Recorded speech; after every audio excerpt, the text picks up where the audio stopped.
Praktek poliandri berujung maut di Kabupaten Bone, Sulawesi Selatan membuat heboh masyarakat Indonesia. Pelaku tidak lain adalah suami ketiga yang nekat membunuh suami kedua dari seorang ibu rumah tangga di desa tersebut.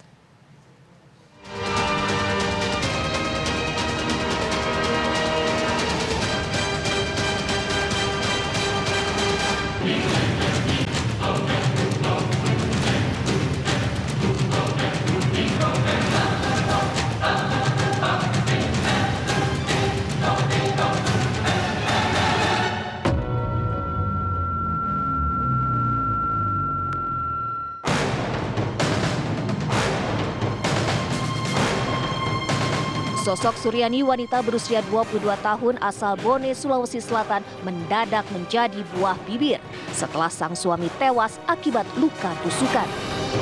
Kematian sang suami membuat heboh lantaran pelaku penusukan ternyata juga berstatus sebagai suami Suryani.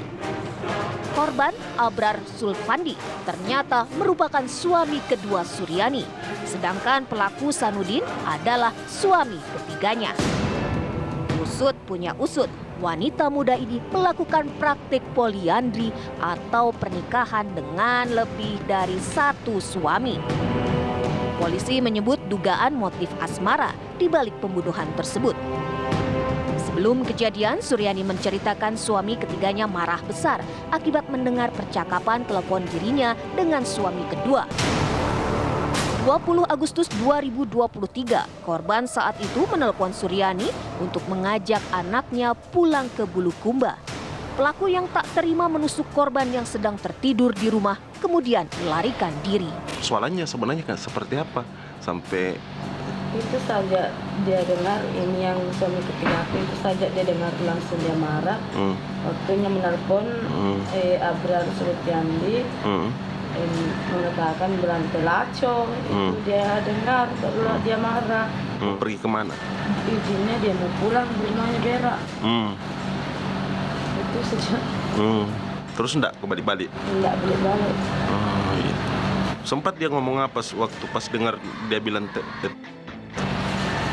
sempat dia bilang sama aku, sakit hati itu dia kasih begitu, sama bapaknya sahur. Terus dia tanya aku, dia bilangnya dia mau kelo, tapi aku bilang tidak boleh dia kasih begitu orang, biar kita bagaimana marah sama orang, ingat anaknya tidak boleh dikasih begitu sama orang. Pelaku Sanudin, suami ketiga Suryani, akhirnya berhasil diringkus setelah buron dan sempat melarikan diri ke Kabupaten Kolaka, Sulawesi Tenggara. Sanudin ditangkap di sebuah kamar indekos dan langsung dibawa ke Mapolres Bone untuk pemeriksaan lebih lanjut. Kasus suami bunuh suami di Bone ini menjadi viral karena praktik poliandri yang dilakukan Suryani sungguh tidak lazim di Indonesia. Praktik poliandri bahkan dilarang dalam setiap agama apapun, termasuk dalam undang-undang perkawinan. Nah, hal ini artinya bukan hal yang baru.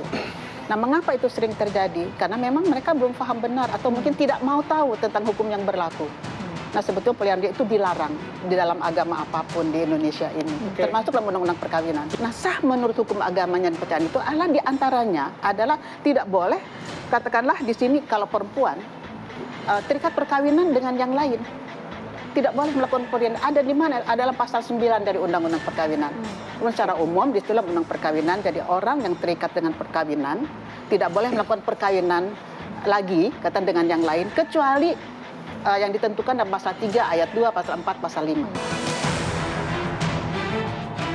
Apapun alasannya, dalam agama Islam, hukum poliandri adalah haram. Tidak bisa dibenarkan, jadi makanya dalam Islam itu hukumnya haram. Yang kalau ada perempuan yang kawin, yang pertama sah, yang di belakangnya itu tidak sah, maka semua hubungan yang dilakukan di antara suami yang kedua atau ketiga atau seterusnya itu zina namanya. Begitu pentingnya dalam Islam untuk tidak mencampur adukan sperma antara dua laki-laki, karena sangat berpengaruh terhadap anak-anak yang dilahirkan nanti akan kemana dia mengadu kalau dia tidak tahu siapa sebenarnya sesungguhnya ayahnya secara biologis. Tidak hanya dari sisi agama dan juga hukum negara, praktik poliandri dipandang tidak sesuai dengan budaya Indonesia. Sesuai pasal 284 KUHP, pelaku poliandri bisa dikenakan sanksi pidana.